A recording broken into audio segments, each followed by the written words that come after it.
দেখো তো এই কুর্তিটা চিনতে পারো কিনা। যারা এতক্ষণে মিনি ব্লগগুলো দেখে নিয়েছো তারা তো জানোই, আর যারা জানো না তাদের জন্য বলে দিচ্ছি। এই কুর্তিটা আমাকে আমার বান্ধবীরা আমার জন্মদিনে গিফট করেছিল। ভেবেছিলাম দুর্গাপুজোয় পরবো, কিন্তু তখন আর পরা হয়নি, তাই কালী পুজোর দিন সকালবেলায় এটা পরে নিয়েছিলাম। সুদীপের বাড়িতে আজকে আমার সকাল থেকে নিমন্ত্রণ ছিল। আমি ভেবেছিলাম একেবারে বিকেলবেলায় যাব, কিন্তু সকাল থেকে এত পরিমাণে ফোন করছিল, বাধ্য হয়ে রেডি হয়ে ওর বাড়িতে আমাকে যেতেই হলো। হাতটা একটু ফাঁকা ফাঁকা লাগছিল, তাই ঘড়িটা পরে নিয়েছিলাম। আজকে ছিল সুদীপার বাড়িতে কালী পুজো। সুদীপার বাড়িতে পৌঁছে দেখলাম ও নিজের হাতে খুব সুন্দর করে মাকে সাজিয়েছে। মায়ের প্রত্যেকটা গয়না সুদীপার নিজের হাতে পছন্দ করে কিনে এনেছে। এরপর সুদীপাও রেডি হয়ে নিচ্ছিল পুকুর পাড়ে যাবে বলে। সুদীপার বাড়ির পুজোটা যেহেতু সম্পূর্ণ ও নিজের হাতে করে, তাই পুকুর থেকে জল তুলে নিয়ে আসার দায়িত্বটা ওর। প্রতি বছরই বাড়ির পুজোর আগে সুদীপা যায় গঙ্গা স্নান করতে, আর আসার সময় নিয়ে আসে গঙ্গার জল। সেই জলই ঘটে ঢেলে প্রতি বছর পুজো হয়।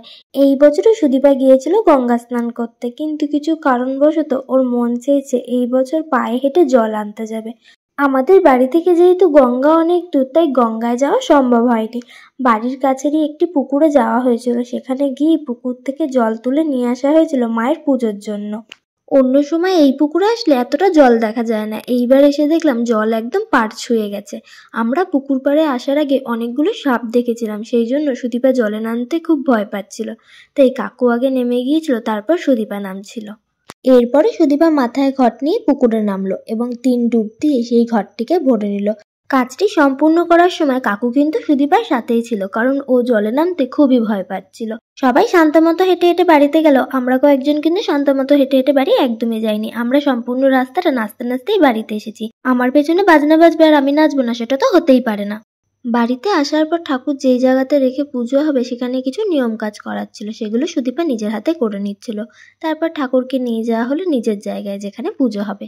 এরপর সুদীপা ফ্রেশ হয়ে নিয়েছিল আর ওরা বসে পড়েছিল পুজোর কাজে। আমি যেহেতু ওদের এই কাজে একদমই সাহায্য করতে পারবো না, তাই আমি দূরে বসে ওদের সাথে গল্প করছিলাম। এরই মধ্যে পিউ আমাকে ফোন করেছিল, কারণ আমার আর পিউর আরেক জায়গায় নিমন্ত্রণ ছিল।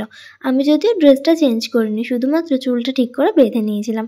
রাস্তায় যেতে যেতে অনেকগুলোই ঠাকুর আমরা দেখছিলাম। না না, আমরা দেখছিলাম বলা ভুল, আমি শুধু ঠাকুর দেখছিলাম। পিউ তো ওর বরের সাথে গল্প করতেই ব্যস্ত। আমি আর পিউ একটা মিষ্টির দোকানে ঢুকেছিলাম মিষ্টি নেবো বলে। সেখানে গিয়ে একটা মিষ্টি আমার চোখে পড়েছিল, যে এই মিষ্টিটা আমার খুব খেতে ভালো লাগে, তাই সেটা এক পিস আমি নিজে নিয়ে নিয়েছিলাম খাবো বলে। আর এই মিষ্টিটাই প্যাক করে নিয়েছিলাম অভিকদের বাড়ির জন্য।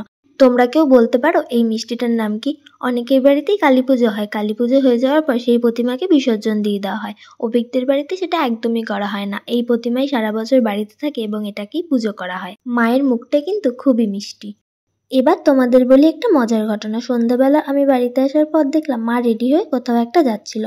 তখনই মা আমাকে বলল মায়ের ফোনটা মা কোথায় রেখেছে সেটা মা খুঁজে পাচ্ছে না।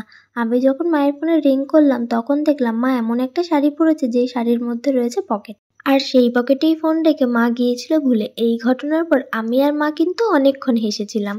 যেই শাড়িটা আমি এখন পরে আছি সেই শাড়িটা কিন্তু আমার না, এই শাড়িটা দিদির। 2020 দুর্গাপুজোয় দিদি এই শাড়িটা আমাকে পরতে দিয়েছিল।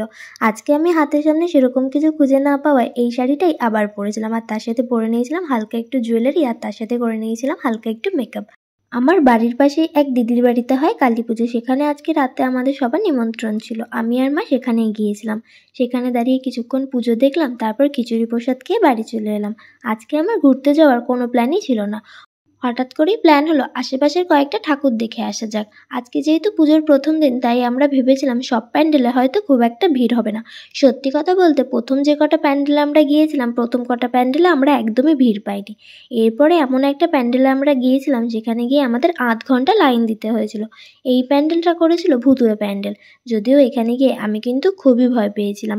এই প্যান্ডেলের বাইরেটা খুব একটা ভয়ানক না হলেও ভেতরটা ছিল বেশ ভয়ানক। এই প্যান্ডেলের ভেতরে 7-8টা মানুষ অদ্ভুত সব পোশাক আশাক পরে দাঁড়িয়েছিল, আর সামনে গেলেই অদ্ভুত আওয়াজ করে এগিয়ে আসছিল, যেগুলো দেখে আমার কিন্তু ভীষণই ভয় লেগেছিল। এটা ছিল আর একটা প্যান্ডেল যেখানে তখনও পুজো চলছিল। এই প্যান্ডেলটা দেখে আমরা যে নেক্সট প্যান্ডেলটাতে গিয়েছিলাম সেটাতে যাওয়ার পর মনটা হয়ে গিয়েছিল একটু খারাপ।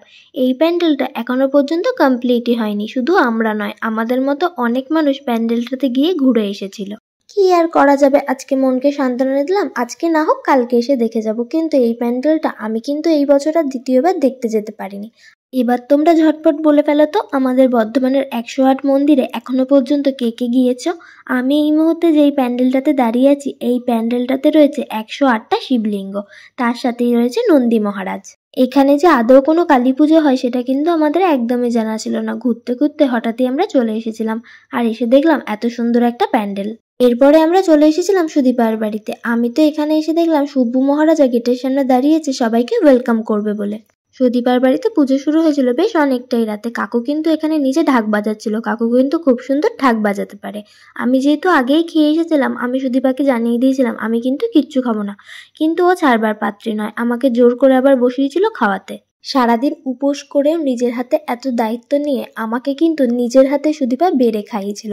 আজকের মেনুতে ছিল খিচুড়ি, আলুর দম, তার সাথে পাঁচমিশালির একটা তরকারি, তারপরে ছিল পায়েস, চাটনি আর পাঁপড়। বাড়িতে এসে এত কিছু খেয়ে হজম করতে না পারার জন্য আমি একটু হজমোলাও খেয়ে নিচ্ছিলাম। আজকের জন্য এখানেই শেষ করলাম। ভিডিওটা ভালো লাগলে একটা লাইক করে দিও আর চ্যানেলটাকে সাবস্ক্রাইব করতে ভুলো না। দেখা হবে নতুন কোনো ভিডিওতে খুব তাড়াতাড়ি।